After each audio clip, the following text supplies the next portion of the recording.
It's a bit ludicrous, everyone, that the Uniball season is almost halfway over. It's a bit gross. Well, the regular season's halfway over, of course. So we have still got some extra ones, but it's just weird. I don't like it. I don't want to think about it. I want it all year round. 52 weeks of Uniball. 52 weeks of the year is what we want. But that is what it is. Obviously, week 5, it seems as though, week 4 was great. Week 5, I'd say, obviously, week 4 had some monumental ones. Week 5 had some great ones. Week 6 could potentially have a little bit more spice. But we're here to talk about it, and a bit of a special start time here as we've got multiple guests on today. First of all, and I will say I did make a mistake, ladies and gentlemen. I will hold my hands up and say that it wasn't just me who did pick the Sheffield Hallam Warriors to beat the Sheffield Sabres. I just put it wrong. I just wanted to seem like Sheffield Hallam #1 fan, as I've been since 2021. #1 fan, but it wasn't true. It was not to be. SJ and Jamie did also pick Hallam. So Hallam, direct your hate towards Cam. But of course, a massive win for Sheffield Hallam this week, defeating the Sheffield Sabres 50-0. And we are joined by... Introduce yourself to the people. What's happening, guys? I'm Josh Balela, aka Slim, or you guys will see my Instagram, Slim Reaper. I play for Sheffield Hallam, Manchester Titans, and GB Men's. And Slim Reaper was the way that Josh introduced himself to me at E5s, and we did have a good talk about Sheffield Hallam, of course, because again, this is back in the day. This is right back in the day, and I've spoken to Josh about it. Like the first year, like I didn't go to too many games, but one that I did go to was, I think it was Hallam versus Loughborough at Loughborough, and Yes. and I made it very clear that... Was that the playoff game? Yeah. Yes, it was. I remember that one. Yeah. And good old Dan Johnson, to bring up Dan Johnson's name in 2025 is always a treat. And I remember when I specifically remember going to play for the Caesars, and I was there for about 3 or 4 weeks, and that was when Grant Lawless told me, and he went, "Oh, by the way," he's like, "Oh, and Dan Johnson's he'll be I think he's playing linebacker," and I'm like, "What do you mean he's playing linebacker?" And I just look around, and he's like, "Oh, but that's a completely different story." We're here to talk about the success of Hallam. Massive game this week. How do you feel about being realistically not just a massive win in the division, but your rivals 50-0? Well, like I said to you earlier, like this is a massive rivalry game for us. Hallam, we take a lot of pride in beating the Sabres. When we were having conversations this week, like the conversation was about, I don't want to be the first president to actually lose to these guys in 7 years. Like I can't have that, be on my record. So now, just coming into the game, we were really focused. We were really, locked in, and we knew that this was going to be a big game for them. With the added bonus of saying we finally did it, we finally beat Hallam, was really going to motivate them. So we were even more motivated to not let that happen. The boys came in training. There was no smiling. There was no laughing and joking. Like we were all very disciplined. And to see a lot of the rookies coming in and just sort of buying in with that same mindset of this is a game there is no option of losing. Was really good to see as as one of the captains of the team. Seeing that the young guys are really buying into that was really good. And on both sides of the ball, like we just came out confident. We just took care of business. Defense, we were mean, we were hitting hard, we were, playing with confidence. And offense, we were moving the ball, we were, running it, we were passing it, and all our work in our short preseason started to come together. And we've got to give a massive props to our new head coach, Ewan, who didn't have long. Our preseason really started, I'd say, end of September.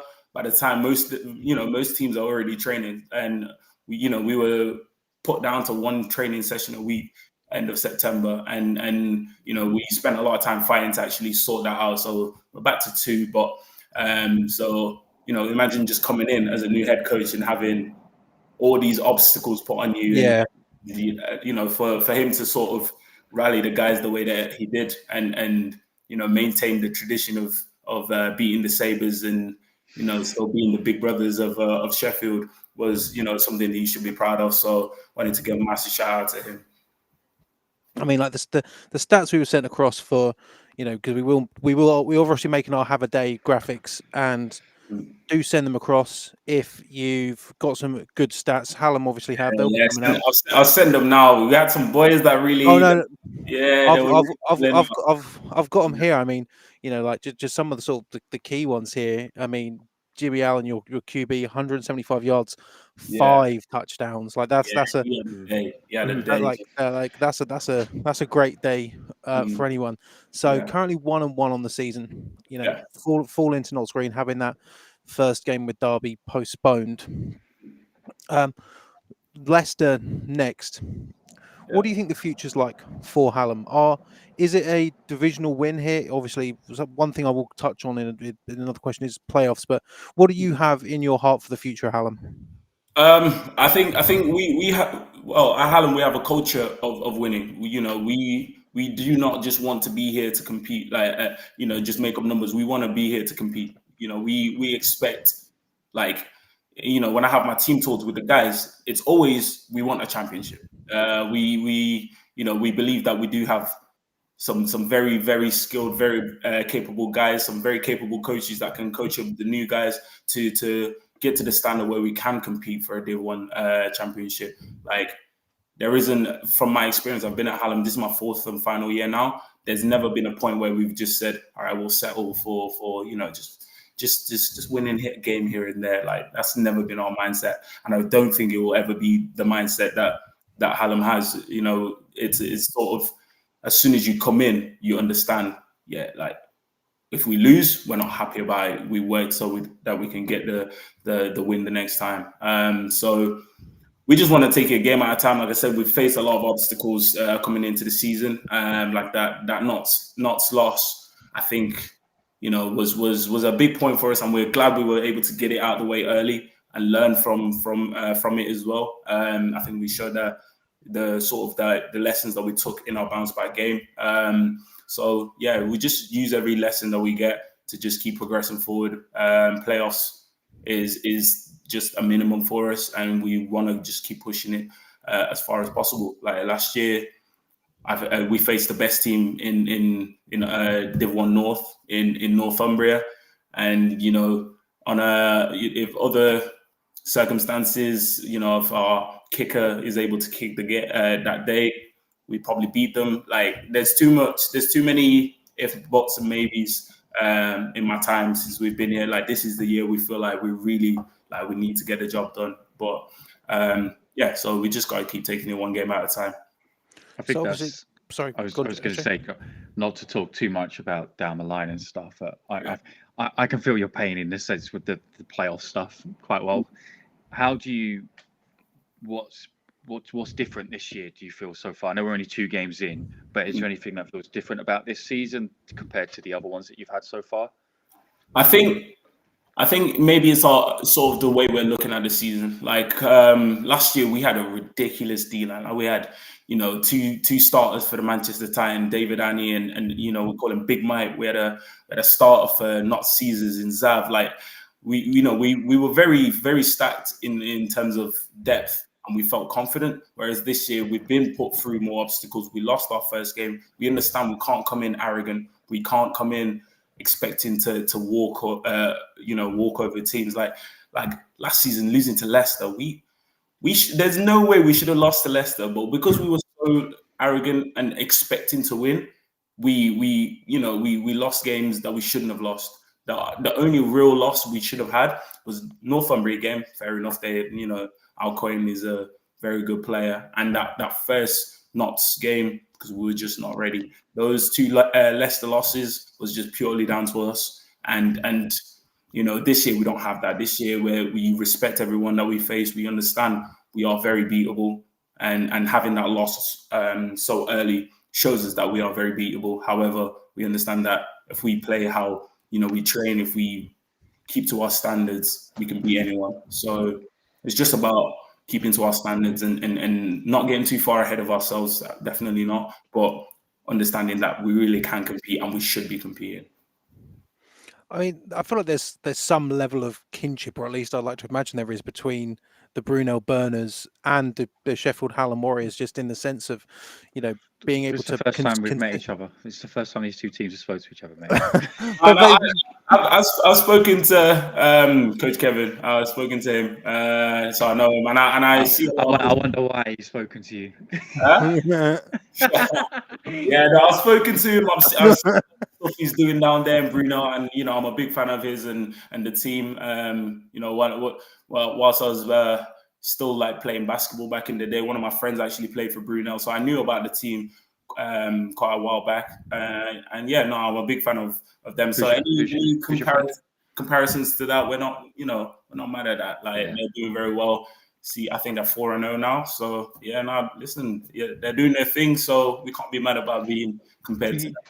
And I'm sure with our second guest, James Kelvin, head coach of the Burners, I'm sure that will definitely extrapolate upon being 4-0. But I think this is probably a question actually for both of you here. Mm-hmm. Being able to make the playoffs so consistently. When you sort of come out of the playoffs and you have like these games that you feel like you could win, how do you bounce back from that for the next season? I think you just have to take sort of the lessons from that. I go back to the losses with Leicester against Leicester, was a turning point. That second loss was a turning point for our season. We really had to reflect on our attitude, on how we prepare. We were up early in going into the first half, and then at halftime we weren't. You could see we were not as disciplined. We'd already thought we'd won. So you take those lessons and you bring them into, especially the vets that were playing in these losses. You take those lessons and you sort of try and instill it into the new guys, get them to sort of buy in. If you see anyone's messing around at halftime, like we did that last year, and this is what happened after.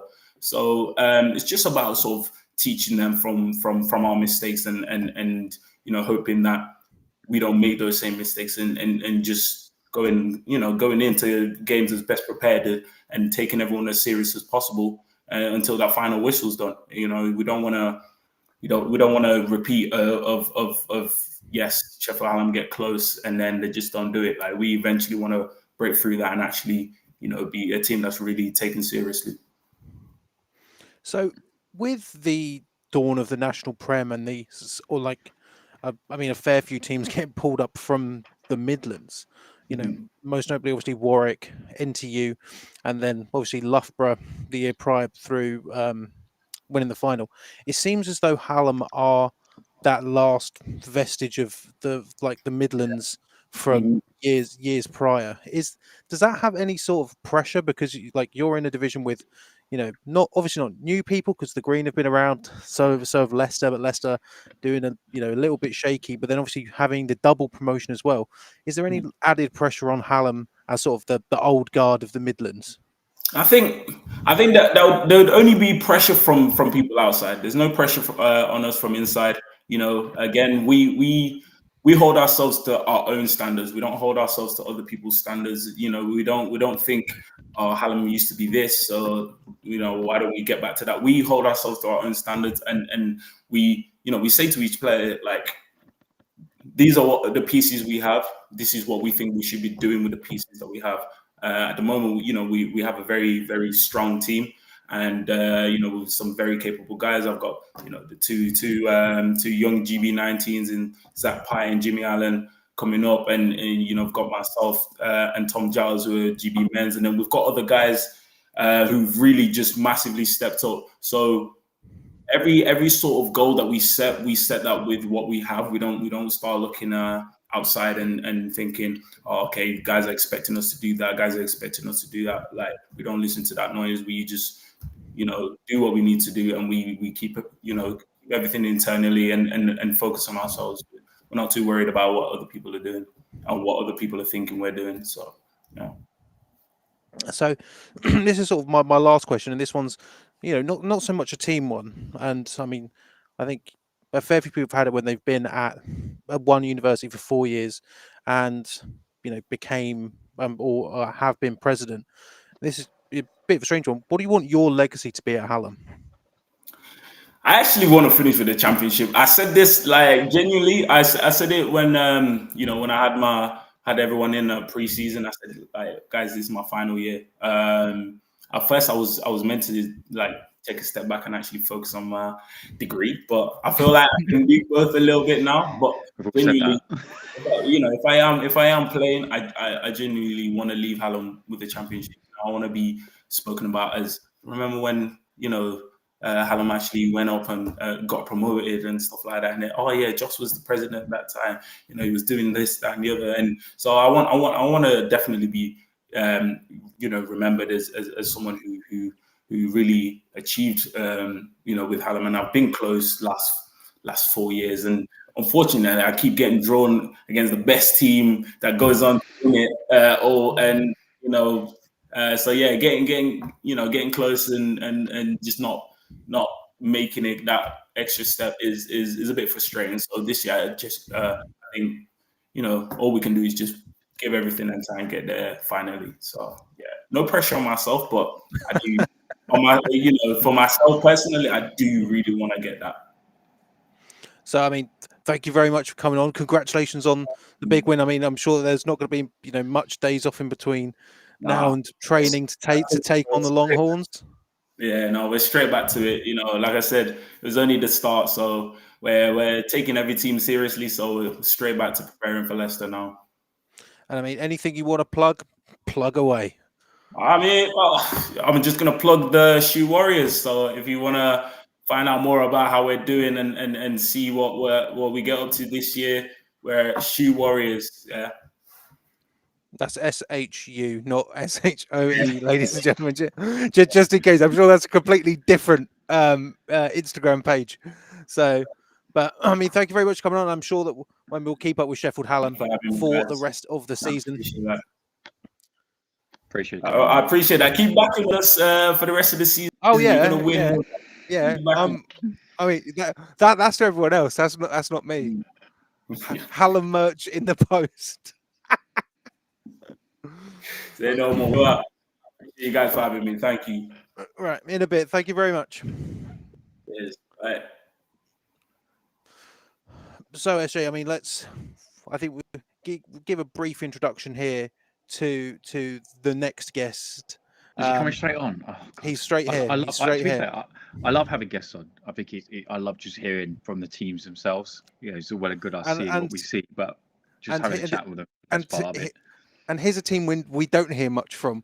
No. Here's a team that we don't have much, especially here at Depth Chart Sports.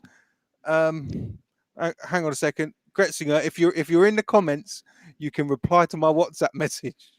I'm just saying, brother. I'm just saying. No, I'm not doing the hot tub. That's 5,000. We've already got that, but we are only 100. We are only 100 away from 4,000, so it's on the horizon. So I was saying, if there's any Lancashire Rams that don't follow us, you need to follow us now. And if their family don't follow us, you need to follow us too. If their friends don't follow us, they need to follow us too. Because then we get closer and closer to 5,000, and you get to have your dream.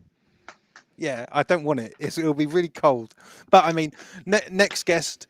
I mean, if we just sort of take a step back here for a second, and we actually look at the scope of what the Brunel Burners have been able to do over the last 2 seasons after, as we've said in speaking with Josh, making the playoffs time after time after time and heartbreak after heartbreak after heartbreak.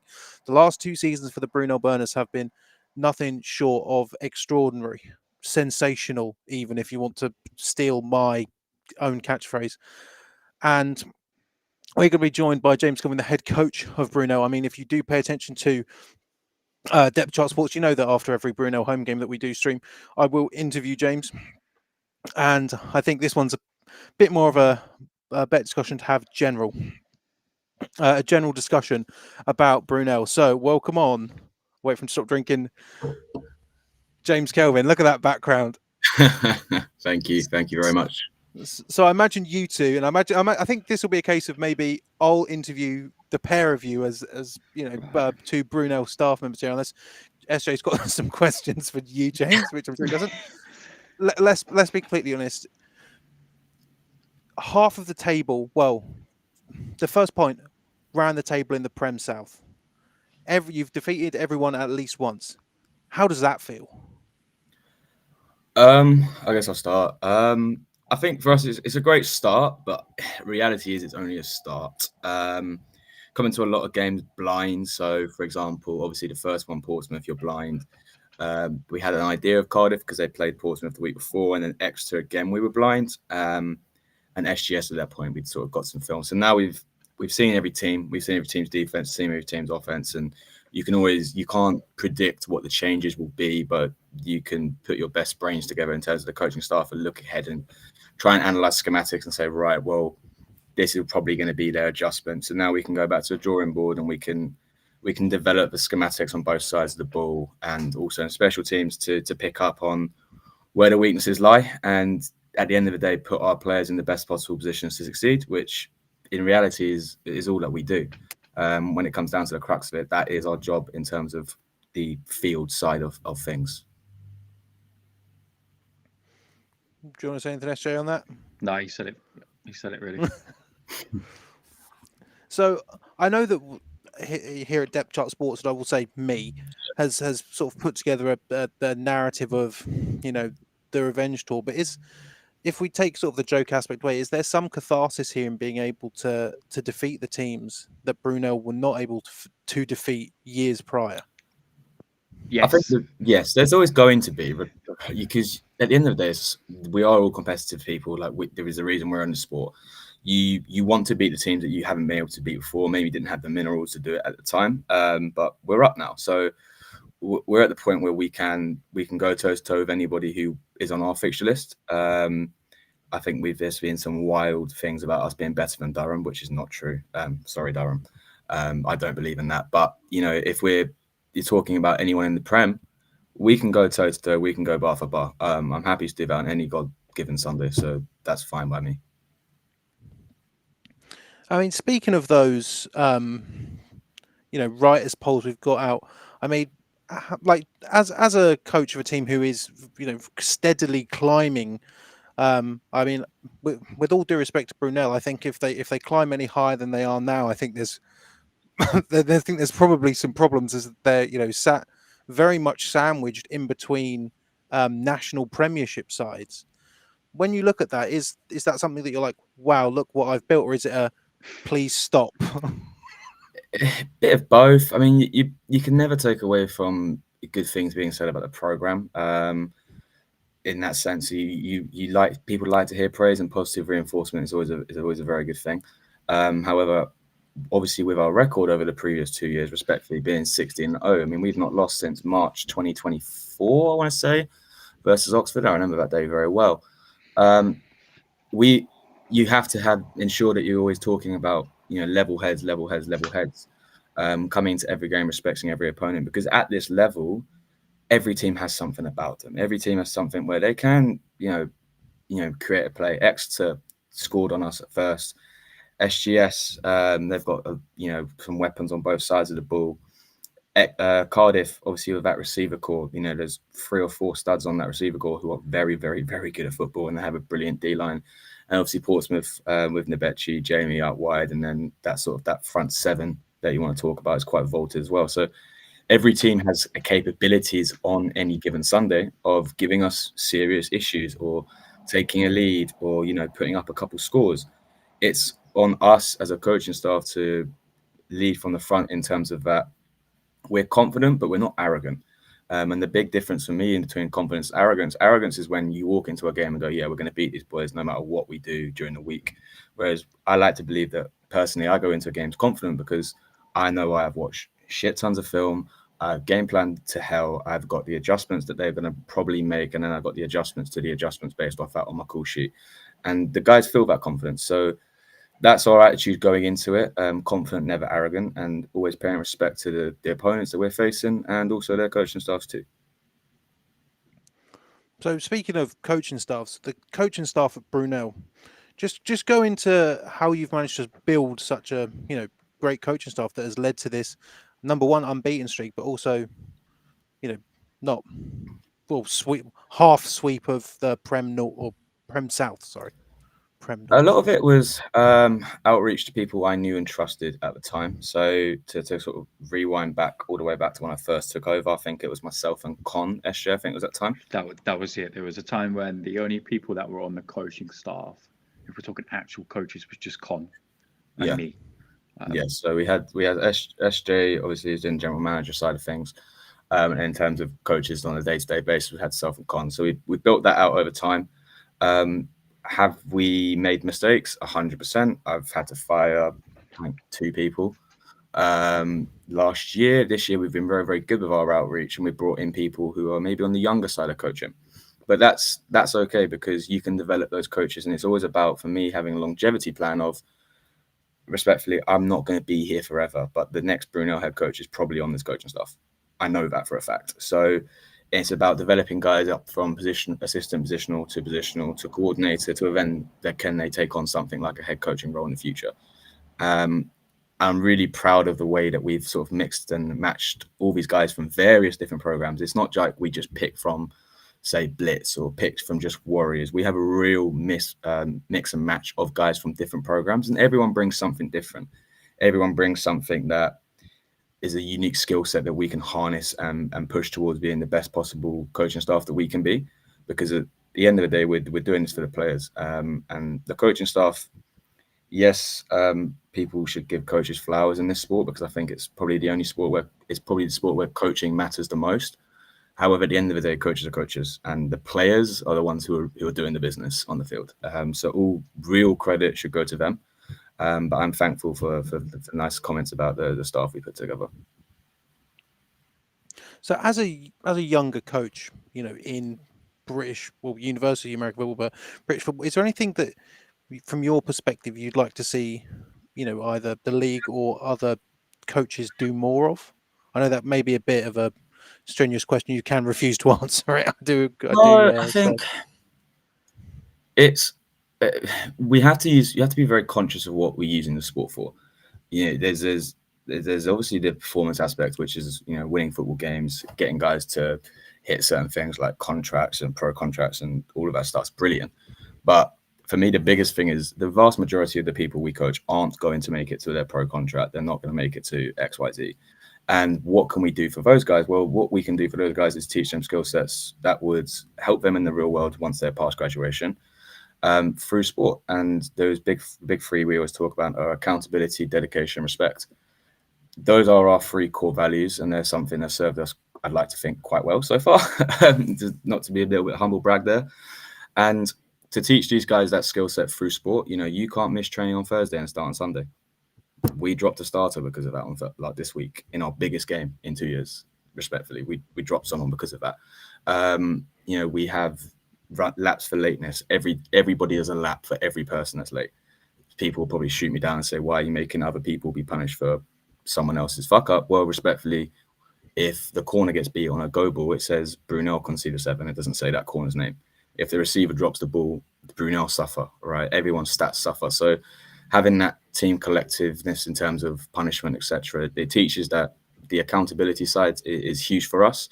And if we can evolve those skill sets for these guys going forwards, I like to think we create better men and women through the sport. And that's what really drives me to keep going. I take a real interest in these guys' lives in terms of what's going on the outside, and you have to cater for. Sometimes they have really heavy shit, and you have to be, as a younger coach, in a position where maybe if I was 50 years old, they couldn't relate to myself, or I couldn't relate to them as well as I sometimes do. That's a sort of a pleasure in terms of the privilege that I have being able to say to these guys, look, I was where you were 10 years ago. I'm only 28. Like, I've also had problems at uni or had problems with other stuff going on. And we have an open door policy in terms of that aspects. And that's something that I'm really proud of. And I like to think it's helped our guys feel at home within the program. So I remember after the Northumbria game, Brunel, they've not only been promoted but lift the Div 1 championship. It was almost straight back to work for you. When, if ever, do you find time to really smell the flowers of what you've been able to accomplish as the Brunel head coach so far? I don't, to be honest with you. I'm a bit of a crackhead when it comes to the sport. SJ calls it autism, but we had a good fun couple of hours on the way back. We had made all the rookies sing. That was good. Coach Daniel did a brilliant rendition of Mario Let Me Love You. That was outstanding. But outside of that, not really, because with the way the path we're taking and the ascension we're taking towards, pushing ourselves, and you don't want to look ahead early, but there's potential chances of promotion. I mean, it's very low at the minute because respectfully it's November, but you need to put plans in the works and have contingency plans for if that type of stuff happens. We had the decisions and conversations a bit too late last year about Premiership when we were still in Div 1. So I think this year it's something quietly that we've talked about in the background for if it happens. And that's a very big if. Please don't let anyone sit here and think I'm thinking we're promoted or anything rubbish like that. But you have to have contingency plans for the future. Have to have plans for what if a coordinator leaves? What if a positional coach leaves? Okay, we have XYZ guys graduating. What are they doing? Are they going to a master's? Are they? Do we have the courses that they want to do? Okay, we're losing these guys at this position group. How do we recruit for that? How do we do it? Are we going to do that stateside, which is very, very difficult and a lot of time, or are we going to do that in the GB setup? So there's always work to do, and particularly as a head coach of a program which has so much scope for growth. That's, I guess, why I put my head down so much and do as much work as I do. SJ, you got anything? Go on, give me. You should have a good one. No, I mean, I think the thing that I hear a lot, as you hear it as well, is Brunel's running around with American scholars everywhere. Can you put to bed how many have we actually got as in Americans, and how many actual scholars have we got? We've got 4 Americans, and in 2 years we spent £2,000 on scholarships. There you go. There we go, everyone. UCLan will spend more money on a U19 kid than we will spend an entire year. I think that's not a shot. That's not a shot at UCLan. That's not a shot at UCLan. No, but it's a Lancashire. Guys understand. Yeah, the Lancashire, like the great program, but people need to understand that there's the financial backing that people think that we have. There's no magic money pot. Just I'm good at recruitment. I'm sorry, like I am good at it. I know what I'm doing with it. There's ways around it. You can get international scholarships with universities. Most of them will do them. And the sell is London. Like we have a massive foot up in terms of that sell of London marketing. You ask most Americans what cities they know, they'll probably reel off London, Bristol, Manchester, Birmingham, maybe Newcastle and Notts. But London's the big one. That's the one they see the sights on. So when it comes to recruitment of Americans, that is where we're coming from. So in a sort of sales pitchy way, what are like the big draws in your head for Brunel? The big draws in our head for what we are. I think it's development of players. I think if you look at people like Davide Pinto, probably be the poster boy for that.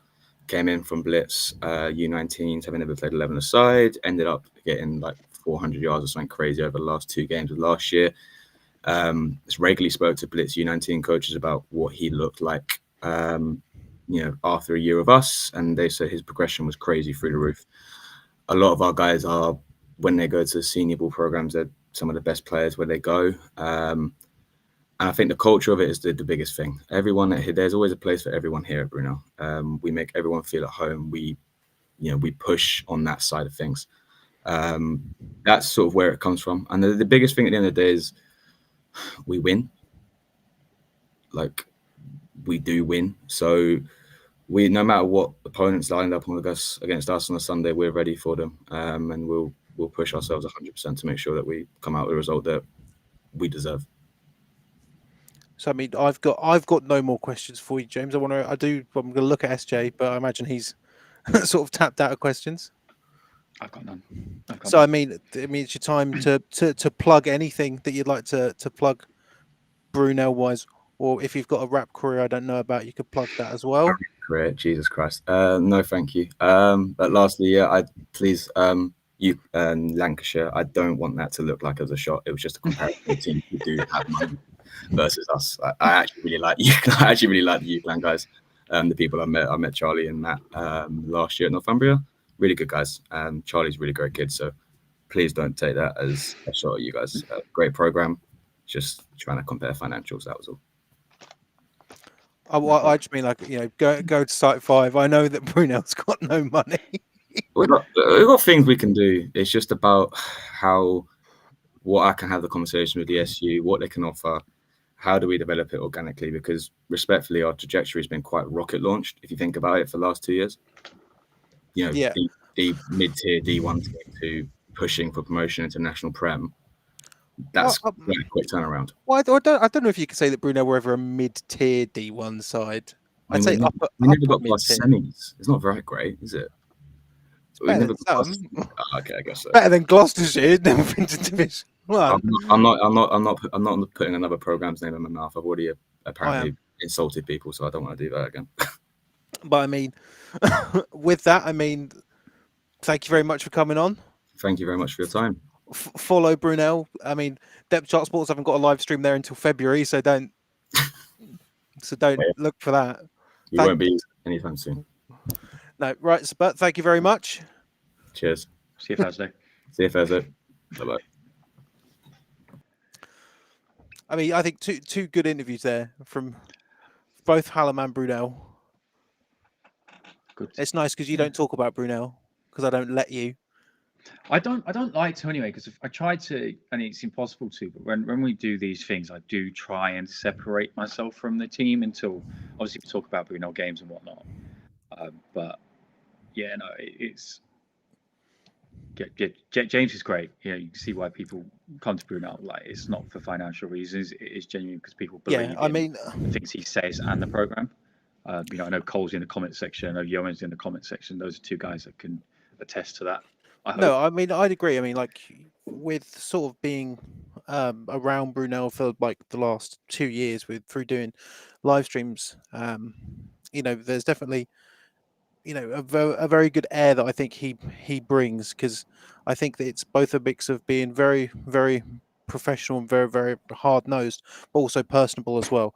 So, I mean, the interview's out of the way. Bang, let's get into it. Week 5, Durham, Loughborough. 69. Nice. It's not 16 to 12. I mean, it's the big one, really.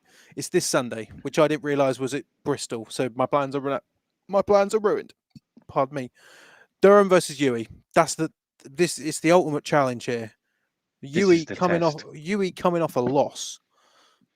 I think they know what they got to do. I don't know if Gretzinger's in the chat anymore, but I mean, it's going to be a big old day. It's strange when you've now got the Uwe Bullets going into that game, arguably as underdogs. Obviously, we'll talk about it more on the preview show on Thursday, not Friday this week. Thursday. Big for Durham. Yeah, I think, like I said before, Loughborough are a very well drilled team. They are brilliant at football. Yeah, we can't take that away from them. I always see Loughborough as the test to kind of semi-measure where teams might be, and the fact they've still put that scoreline up says a lot to me. I think that game is, obviously don't want to touch on it too much, but the game this weekend is going to be explosive. Yeah, like someone said to me, "Oh, you're going to the game?" And I was like, "It's to Durham." I was like, "I love the sport, but not that much." Like, no, it's in Bristol, so see you on Saturday. I feel like we don't have to touch on it too much. SGS 6, Brunel 20. just massive for Brunel. Obviously, we had James on. Don't know if we really need to touch on it, but again, massive for Brunel. It's put them on the map in a way. You've gone into it, but you've got to remember that this is National Vars undefeated champions. And yet it is not the same SGS team. That is true. No, but it's still SGS. Those are still guys that play football week in, week out. Like, they are fundamentally very, very sound. On what time Saturday? 4. It's kickoff at 4 for UE versus Durham, and it is being live streamed. But yeah, great game. Like I said, I think from what I got told, they were saying that this is round 1 of 3. I'd agree with that. It wouldn't surprise I'm me. not, I'm not going to say that myself, but if that's how it's going to be, then brilliant. I think it's a great matchup from a neutral. If I try and put myself in a neutral point of view, those are unreal matchups to have. So I mean, and I'd But say the other we're one- going to move on. We're going to move on to the Prem South here. Big shocker! I'm so What happy the that hell has happened at that game? I'm so happy that I didn't utter the immortal Portsmouth words last week. But Portsmouth get their first win of the season, beating the Exeter Demons 20-6. And I mean, realistically, that loss there, that puts Exeter in a little bit of a sticky situation already. There's only 2 games, don't get me wrong, but I think from what I've been told about that game, I've not seen the film. I probably will later on in the week. It just sounds like an absolute mess of a game from top to bottom. I think from just watching it, Exeter's story, the amount of turnovers on both sides, it was just all over the place. Should we be looking into it that much? 10%, I think. I don't know. It's a weird one because if we didn't know much about the Prem South, like if it was the Prem North, I don't think we'd be looking into it a lot more. But I think because we know these teams more, Yes, that's the good thing though. We want to know more about the teams.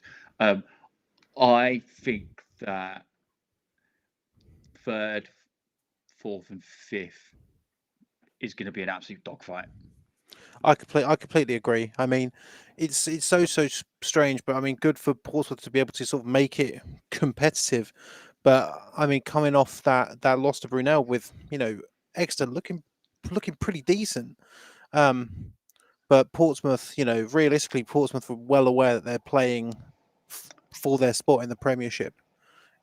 When you fall to when you fall to 0-3, I mean that's why Portsmouth no longer my worst team in the Prem. It's obviously going to Leeds because Leeds haven't won a game yet. But back to into the Scottish, Stirling versus Heriot Watt. Not much of a surprise there, 62-0, which for me, especially considering the Heriot Watt score against Glasgow, I think that makes the Edinburgh Napier Knights shutout of the Stirling Klansmen look a bit more. I mean, it's definitely a case of, I think we'll try and get Ramona on next week, sort of give us a rundown of what's been happening in Scotland over the last few weeks. But speaking of Napier, I'd say probably the next best team to the Knights, their biggest challenge, 42-6. I mean, they've let it be a question. They've got a had a day there, which I'll put out. But the stats were absolutely phenomenal. Bristol, stop having a go at the Brunel players, for crying out loud. Leave Cole alone. Yeah, Cole's all right. Where is it? Yeah, here we go. Archie Inglis, 276 yards, 4 touchdowns. Is that passing? Running back. What absolutely is going crazy. on? Absolutely crazy. Northern 1, MMU 7-0 to the Raptors. Expecting a little bit more out of that MMU. That's worrying. It's a bit sus. It's a bit suspect. It is, isn't it? I'm not. I mean, especially because, obviously, this is going to sound really, really harsh, but I'm going to say it anyway. Obviously, you've got UE versus Durham here, like at the top. And I'd say that maybe the second most anticipated game of week 6 might be Edge Hill versus Liverpool. Well, Edge all said to us last week, didn't they, that they've got people coming back and they're going to turn it Yeah. around. So that's that's how we're going to know. It's certainly an interesting one. MMU 2-1 now. I'm not going to say that they're safe, but I mean, I just expected slightly more from MMU there. But I mean, obviously, it's not a win for Liverpool because as these wins come in, and It's an improvement. It's certainly an improvement, but as the wins come in, it's still looking like, I know I'm looking too far in the future for like relegation and things, but that double relegation for me, not obviously it's not who I think. Yeah, but Derby probably going, maybe taking a bit of a deep breath here. But in the Midlands, obviously we had Joss on to talk about it. Hallam beating Sheffield 50-0. Amazing. It's always said we said it before. We said losing 50-0 doesn't mean that you're a bad team.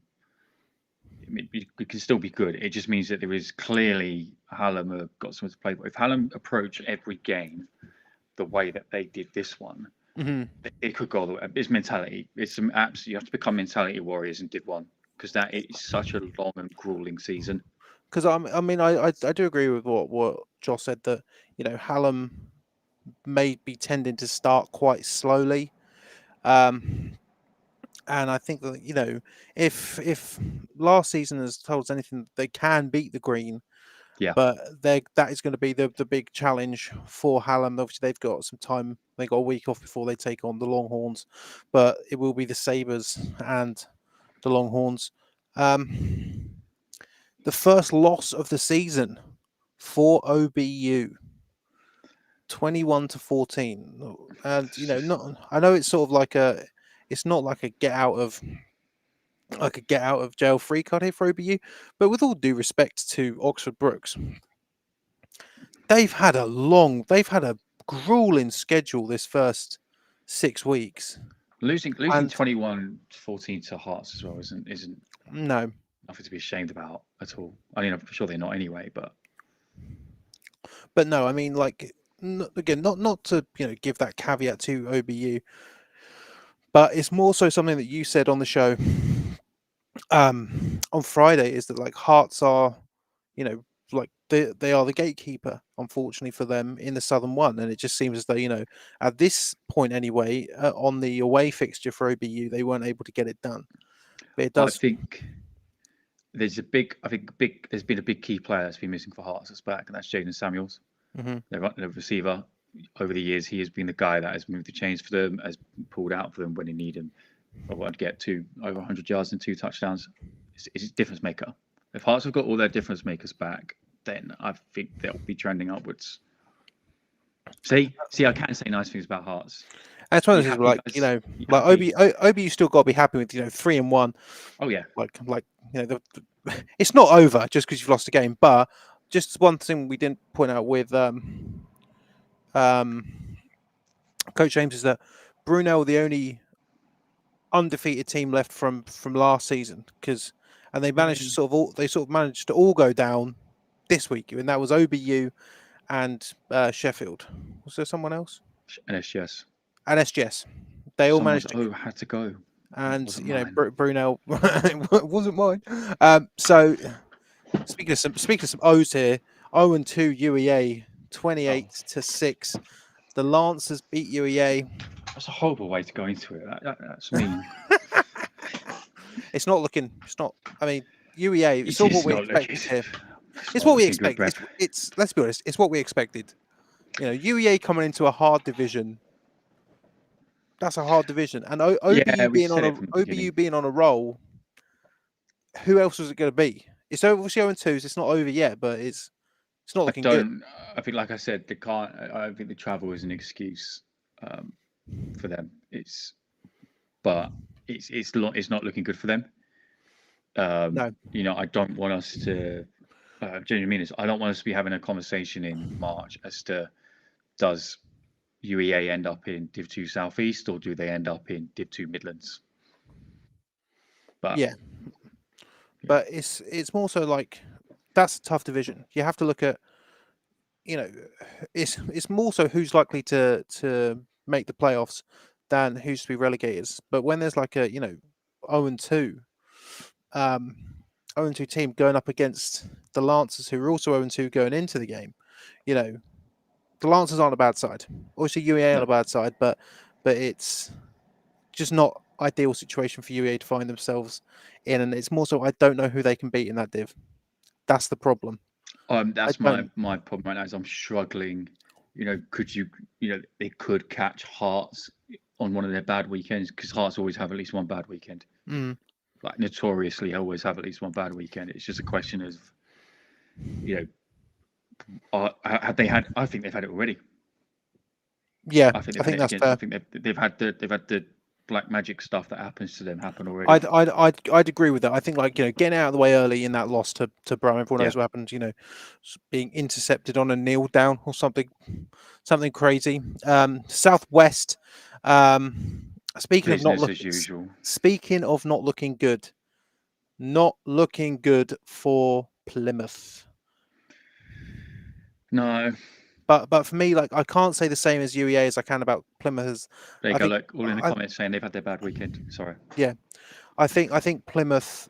I think Plymouth could potentially catch the Stags. I will, however, say that I think that the Killer Bees are probably better than I think they are.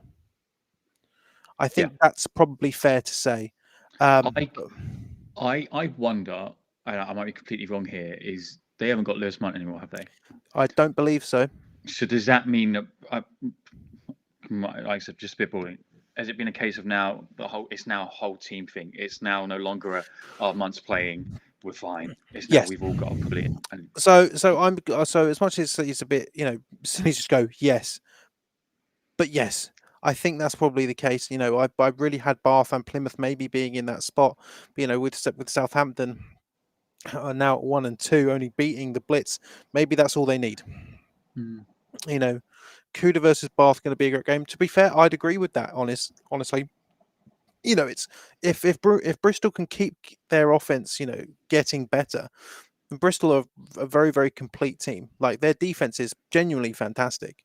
But it just depends. It just depends if they can get their offense going. The worst thing those two teams could do is split, because if they split, it means there's a very big Bobcat. Yeah, I mean, speaking of Bobcats, obviously Bobcats beating Plymouth, but Bobcats are now. Let's get the table up. I believe they're in the red. I believe that they're on 1. 1 point. Come on. 1 point for the Bobcats. And it seems to be like this story of the Bobcats, I think, could very well go down in history, starting -7, and it's still a case of -7, and they didn't drop in anyone's rankings. It's still like, this business as usual for Bournemouth. As much as they're fourth now. As much as Coach Rains hates that we think that we rate the Bobcats so highly. Get 1 point behind leading the whole thing. Which is crazy, right? Like there's too much. Played more games. This is the thing, right? For the Bobcats, is there's so much like to in and fro in between the rest of the teams that it opens the door for Bournemouth to win the div, starting -7 points back. And I mean, if you're the rest of the teams in the Southwest one and Bournemouth wins it, you're gonna have to be like, oh my god, how did we let this happen? You should let us win. You should let us win this week. You should let us win. Tactical wins, and tactical walkovers. Southeast 1, Brighton at 3-0. What is no? We need to talk about our scoreline. 8-0 to the Cougars. Over the Cougars. I'm not happy. I'm concerned with that one. I'm very concerned with that one. 12-0 the score last week over the Kent Falcons. That was like, okay, that's fair. But 8-0 over Kingston. I mean, it's a 3-0, but I feel like it's a bit of a dirty 3-0. I'll tell you what. Have we underestimated KCL potentially? Yeah, 100%. 100%. I'm going to put my hand up and say, they've not played enough. Have KCL? They've not played enough. That they're there, and I imagine they're watching Brighton, get better. Okay, KCL do have a game this week, and UCL. They've got UCL this UCL, week. yeah. I You might know, go and down to that. I mean, UCL 54-0 loss to the Kent Falcons. Kent needing to come back after their loss to Brighton, but I mean, you know, Brighton looking good. There is something else I've just spotted. It looks like Kingston have had their walkover taken off Interesting. from. Interesting. I mean, realistically, like as it stands right now, given the fact they're 0-3, doesn't matter too much. But It's gone down as an involuntary walkover, so there's no -2. right, that's okay. Well, that's great for Kingston then. That's absolutely fantastic for the Cougars, because you know with UCL also 0-2, you know there is now a chance that Kingston can walk away still in D1, and I think now that Kingston versus UCL game obviously was interesting, but it's going to look a lot better.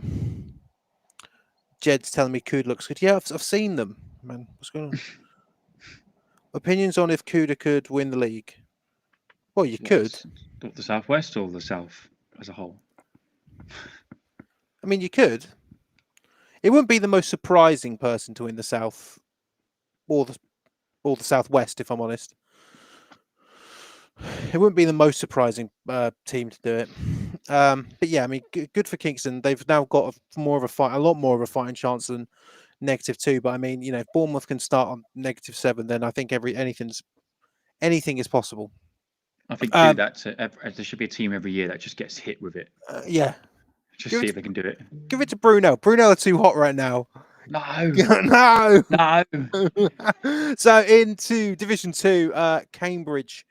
I tell you what, there's an absolute. I'd say Cambridge massive. There's I'd say the third game, if I'm remembering correctly, for next week. This could be a barn burner here. It's Coldham's Cup, but the Coldham's Cup here is going to be for a lot more than just the cup itself. Both Cambridge teams undefeated going into that game, and realistically, the team who wins that, immediate front runners to get promoted, which is pretty crazy for both of the Cambridge sides. I mean, I think when you look at it, our preseason predictions, Lincoln and Coventry were the two main aspects. You know, ARU being able to beat Lincoln, Cambridge being able to beat Coventry. Comes down to it, I mean, that Coldham's Cup game could actually be pretty spicy. There is a headache. There was a headache on the gone. I was saying Southampton had 2 first downs on Sunday. Crazy. I mean, again, that is defense from Bristol. I'm just like, I respect the defense of the Barracuda, as you were saying. So, is there a rule about playing Super Prem on grass? No, there isn't. There isn't. But why would you ask that anyway? You know that. Yeah, I think ARU versus Cambridge could genuinely that could decide the winner. I think it's they quite meet. Nice, isn't it? I think they meet twice as well. Don't quote me on that. It's quite nice to be from a city that is known for its sporting excellence right now. Yeah, I mean, you know, Cambridge doing well here. I think one of those teams is going to be playing in the Midlands too. And someone's going to cause Bucks a headache as to which division they go in. 100%, yeah, 100%. I told you before, there's a way it works out quite nicely, and I've already spoken about it. Are you gonna dive into it, or are you gonna just let it slide? Well, just said the VUEA go down and the Cambridge team goes up. That's a very easy flip.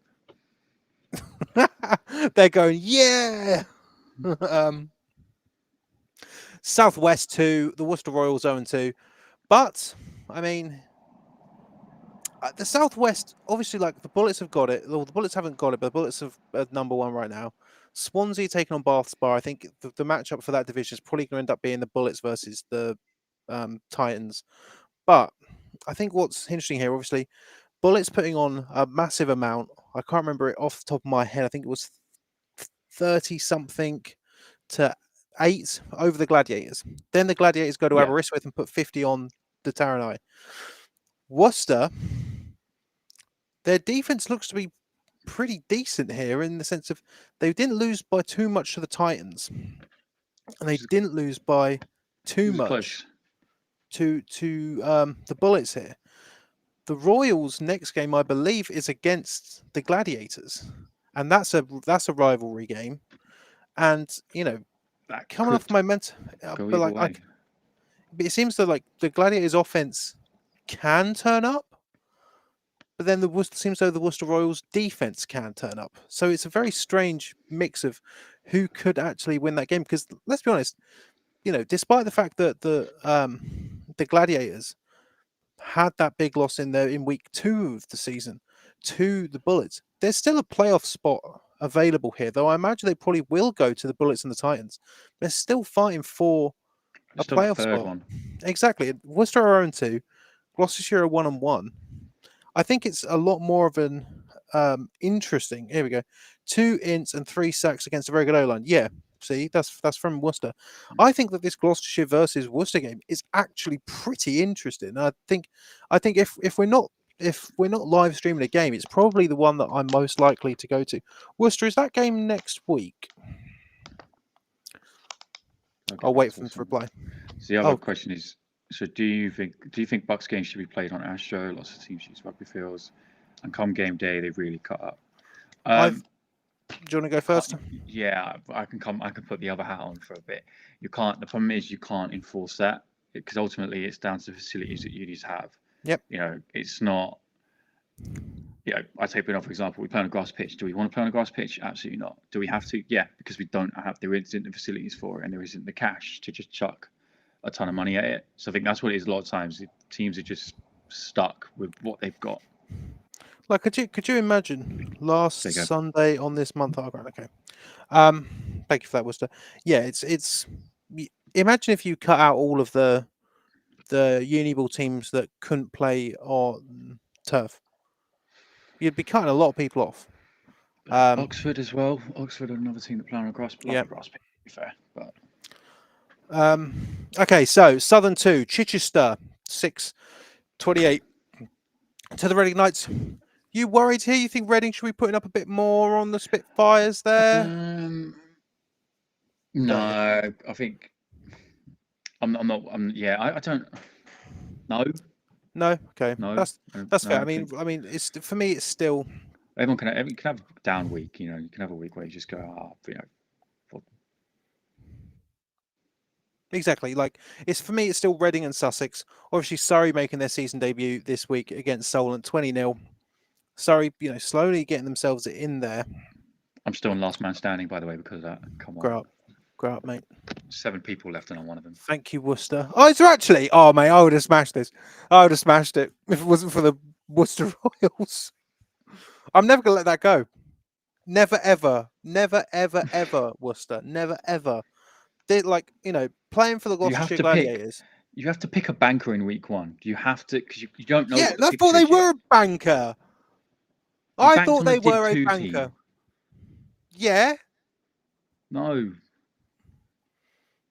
Again, I went to Gloucestershire, and this is the worst thing anyone from Worcester has ever done to anyone who went to the University of Gloucestershire, and that's a long list. That's a long list, and it's the worst one. South East 2, QMBL, 12-0 over the Greenwich Mariners. I worry that QMBL are falling into the same trap they fell into last year. You need to, realize that you are in second place here, and the team that you have to want to lose are 2-0, and QMBL want to go up. And by rights, QMBL are a team that I think could very well. We offered you a lovely sideline view at the Glads game, and maybe I'll go to it. I need to see if we're live streaming that day. I'll stop shouting. I think. Yeah. Queen Mary, I think they're a good team, but I'm struggling to understand what's going on a little bit. Yeah. I had a conversation earlier about the difference between arrogance and confidence, and I think Queen Mary are in the arrogance conversation. It's one of those things what I don't get, because I think that QMBL are a good team, but they were my team. They were my team to go up. I don't think we've ever said that they're a bad team. No. Well, me and you probably haven't, but I just don't get it, because their loss is to Imperial. They've just got to sit and wait for Imperial to lose. And given that I think that Imperial have, I mean, obviously we'll get on to how it changes with City's victory over Essex, but I think that Imperial, they've done a good job. They've defeated Essex and they've defeated QMBL. They're two tough teams.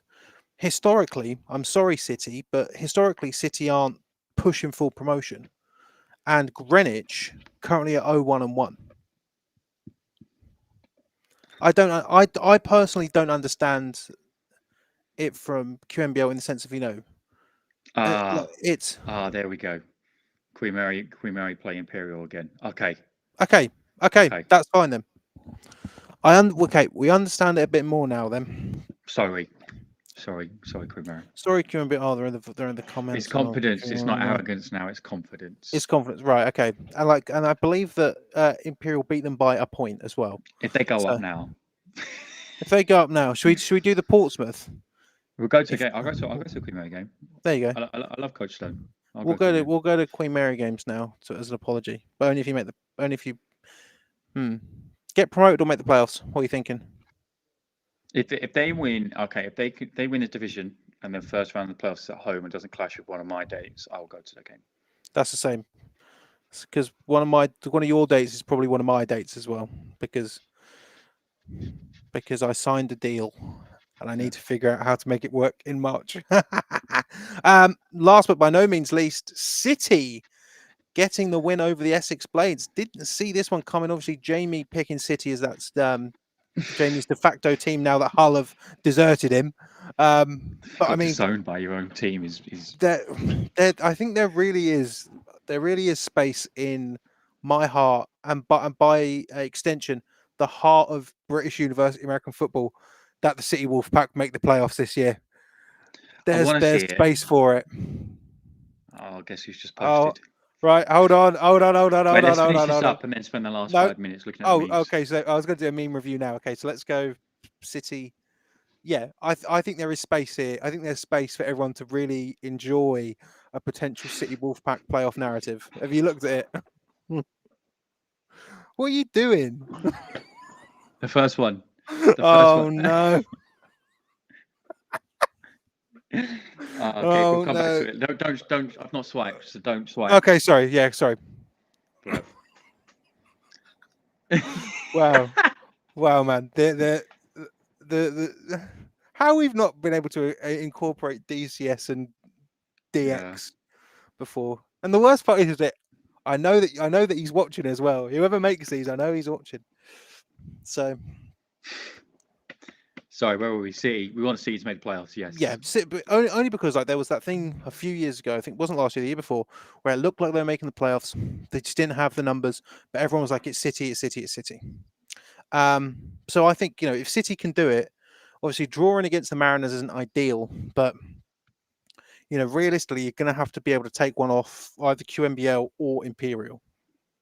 That's going to be the hard task for City. Where does City actually play? If you say London, I'm going to walk. Okay, East London. Oh Christ! I said I was going to go to a City game. I don't know. It's hard to get to. I know where it is. It's an absolute nightmare to get to. God. It's like you got to get on the central line. If you ever have to get on the central line to get anywhere, it's not. Maybe not City. I will do it. Obviously, I will do it. I said I was going to do it. So, week 5. It's in the books, but we've got a little extra bit here. Memes. Yeah, we're going to do a meme. We're live meme review. First one, very funny. Enjoyed that. Second one, that's a good one. Can you not? We need to set it up so you can share it on here. People know. People know. So we're looking at the second one right now. It's a new place for them, isn't it? The second one's a good one. Yeah.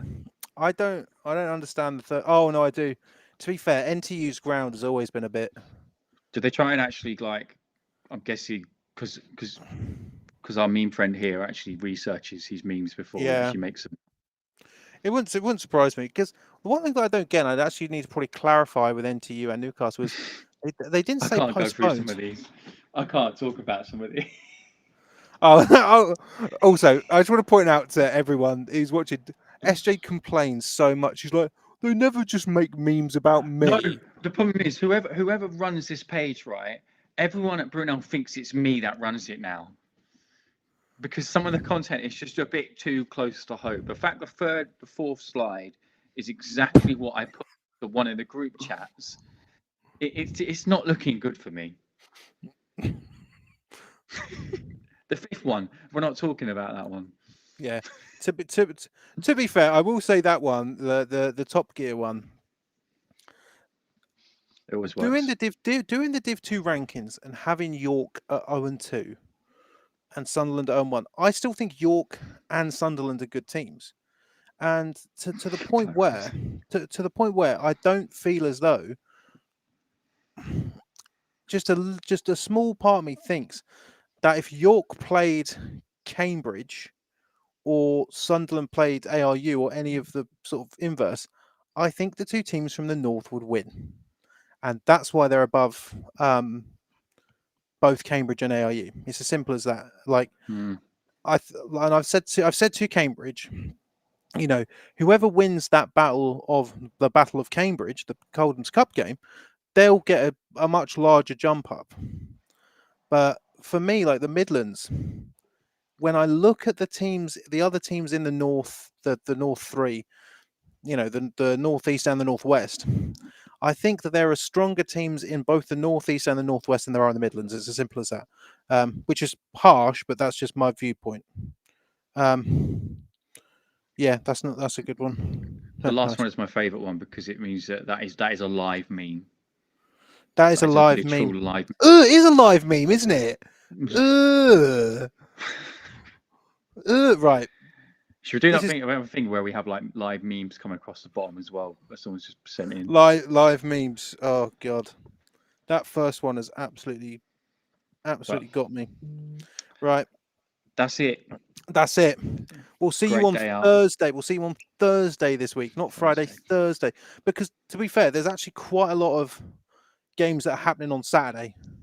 So there's Warwick versus NTU. They're doing an event at Butts Park. If you do live there, go to that one.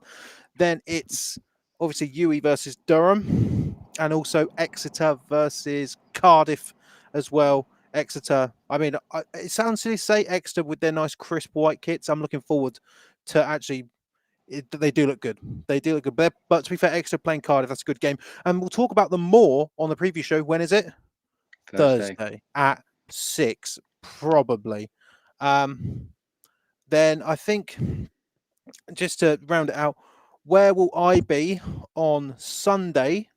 Because I was somewhere else on Sunday yesterday. The prevailing city of football in which I will be attending will be Bath. I'll be going to Bath for the Bath Spa Bulldogs making their season debut against the Swansea Titans, and then the Bath Killer Bees versus the Bournemouth University Bobcats. So we'll see you on Thursday. Goodbye. Thanks, everyone.